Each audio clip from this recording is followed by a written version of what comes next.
দেখতে দেখতে 2025-এর প্রায় 3টি মাস কেটে গেল। আশা করি এই 3টি মাস আপনাদের সকলেরই হাসি কান্না মিলিয়ে বেশ ভালোই কাটছে। আমি এই বছর প্রায় অনেকগুলি বই পড়েছি। সেগুলোর প্রায় সবকটিরই রিভিউ করা আছে আমার ইনস্টাগ্রাম পেজে। ডেসক্রিপশন বক্সে সেই ইনস্টাগ্রাম পেজের লিংক দেওয়া আছে, আপনারা সেখান থেকে গিয়ে পেজটি ঘুরে আসতে পারেন। তো আজকে আমি মূলত হাজির হয়েছি যে এটা মার্চ শেষ হচ্ছে, আপনারা যেদিন ভিডিওটা দেখছেন, আর মার্চের আর একদিন আছে, আজ মার্চের 30 তারিখ। তো এপ্রিল মাসে আমি কি কি বই পড়বো বা টু বি রিড বা কি কি বই পড়বো সেটার যে লক্ষ্য নিয়ে আমি শুরু করব এপ্রিল মাসটা। তো সেই বইগুলো ভাবলাম আপনাদের সাথে একটু শেয়ার করা যাক।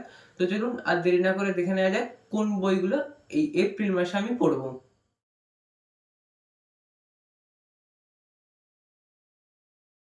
Hello everyone, welcome to Dhrubada book tube. তো আজকে আমার এপ্রিল মাসের টিবিআর লিস্টের প্রথম বইটি হচ্ছে জনপ্রিয় লেখিকা সায়ন্তনী পুততুণ্ড মহাশয়ের লেখা তার জনপ্রিয় সিরিজ অধিরাজ সিরিজের একদম নবতম বই, একদম হটকেক বলা যেতে পারে, বিভা থেকে প্রকাশিত এই অধিরাজ সিরিজের নতুন বই কালরাত্রি। আপনারা প্রচ্ছদটি দেখতেই পাচ্ছেন। তো এই বইটা বিভা থেকে প্রকাশিত হয়েছে এবং এই উপন্যাসটি প্রায় 800 পাতা জুড়ে লেখা হয়েছে। এই উপন্যাসটি তথাকথিত এটা বাংলা ভাষায় সব থেকে বড় থ্রিলার বই। তো এই বইটা আমি পড়বো এপ্রিল মাসে, দেখি কেমন লাগে। এই বইটির বিস্তারিত রিভিউ আসবে। তো আমি এখন যেটুকু জানি সেটা হচ্ছে এই বইটায় ইন্দিরা গান্ধীর হত্যা পরবর্তী সময়ে অগ্নিগর্ভ ভারতের অবস্থানের কথা এখানে উঠে এসেছে। সঙ্গে উঠে এসেছে বর্তমান সময়ে ভারতের বিভিন্ন অঞ্চলে ঘটে যাওয়া বিভিন্ন খুনের তদন্তে টিম অধিরাজের আত্মপ্রকাশ। এরকম নিয়ে গোটা উপন্যাসটি বোনা হয়েছে বলেই আমি যতদূর জানি। তো এই বইটার বিস্তারিত রিভিউ আসবে, তার জন্য আপনারা চ্যানেলটি সাবস্ক্রাইব করে পাশে থাকতে পারেন। তো এই ছিল আমার প্রথম বই, সায়ন্তনী পুততুণ্ডর লেখা কালরাত্রি। এটি বিভা থেকে বেরিয়েছে। 800 পাতার মতো বইটি এবং এই বইটির মুদ্রিত মূল্য রাখা হচ্ছে 649 টাকা। তো চলুন দেখে নেওয়া যাক পরের বই কি আছে।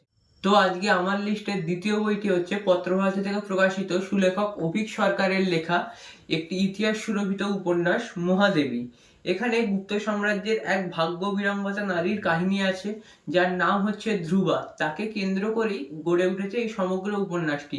সঙ্গে রয়েছে সমুদ্রগুপ্তের পুত্র চন্দ্রগুপ্ত এবং রয়েছে শকরাজ রুদ্রসিংহ। তো তাদেরকে কেন্দ্র করে রাজনৈতিক অন্দরমহলের ষড়যন্ত্র, প্রেম, ক্রূরতা, বিশ্বাসঘাতকতা সমস্ত মিলিয়ে এই উপন্যাসটি গড়ে উঠেছে। এই বইটি প্রকাশিত হয়েছে পত্রভারতী থেকে এবং এই বইটির মুদ্রিত মূল্য রাখা হয়েছে 275 টাকা। তো এই ছিল আমার টিবিআর লিস্টের দ্বিতীয় বই। তো চলুন জেনে নেওয়া যাক আমার লিস্টের 3 নম্বর বই কি। আমার আজকের টিবিআর লিস্টের 3 নম্বর এবং তথাকথিত শেষ বইটি হচ্ছে বুকলুক থেকে প্রকাশিত নতুন লেখক দিবাকর দাস কর্তৃক রচিত লাল মিয়া ফকির সিরিজের প্রথম বই কালতন্ত্র। দিবাকর দাসের লেখা আগে আমার কখনো পড়া হয়নি। এই বইটি দিয়েই ওনার লেখার সাথে আমার প্রথম পরিচয় ঘটবে। তো দেখি প্রথম আলাপ কেমন হয় লেখকের লেখনির সঙ্গে, সেটা অবশ্যই আমি রিভিউ আনবো, হয় এখানে অথবা ইনস্টাগ্রামে, সেটা আপনাদের জানিয়ে দেবো। তো এই ছিল আমার লিস্টে 3 নম্বর বই। এই বইটা নিয়ে আমি ঠিক সেরকম কিছু জানি না, প্রচুর ভালো পজিটিভ রিভিউ পেয়েছি, সেই জন্য এই বইটি নিয়েছি। এই বইটি এবং এই বইটির পরবর্তী পার্ট অর্থাৎ অমানিশি বেরিয়েছে এইবারেরই বই মেলায়, সেটাও আপনারা সংগ্রহ করে পড়ে দেখতে পারেন। এবং এই বইটি আপনাদের যদি ইতিমধ্যে পড়া হয়ে গিয়ে থাকে তো আমাকে কমেন্ট করে জানাতে পারেন আপনাদের কেমন লেগেছে। তো এই ছিল আমার লিস্টের 3 নম্বর এবং তথাকথিত শেষ বই। এছাড়াও আরো 2টি বই পড়ার ইচ্ছা আছে, সেটি জানাবো ভিডিওর পরবর্তী অংশে। এর মতো প্রায় একটা বড় বৃহৎ উপন্যাস রয়েছে, প্রায় 800 পাতার উপন্যাস।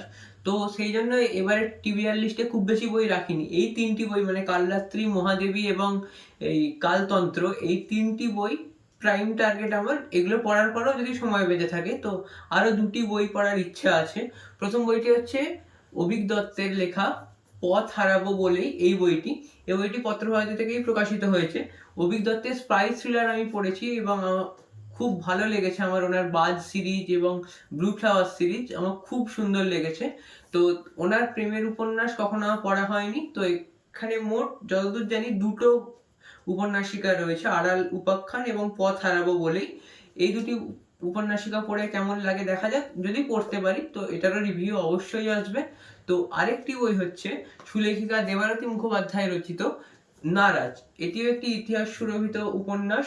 নারাজ এখানে নবজাগরণ সাথে শুরু করে প্রায় টাইটানিকের আগে বাংলার গঙ্গায় ডুবে যাওয়া একটি জাহাজ ডুবির ঘটনাকে কেন্দ্র করে রয়েছে। এখানে বিভিন্ন মানিগুণী ব্যক্তিরা উঠে এসেছেন। তো এইটা আমার বহুদিন আগের কেনা, এটা এখনো পড়া হয়নি। এটির দ্বিতীয় পার্ট আসতে চলেছে যতদূর সম্ভব মে মাসে, মগ্ন নারাজ বলে। তো তার আগে এই পার্টটা পড়ার ইচ্ছা আছে, দেখি কতটা কি করতে পারি।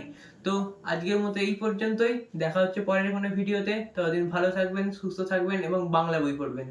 ধন্যবাদ।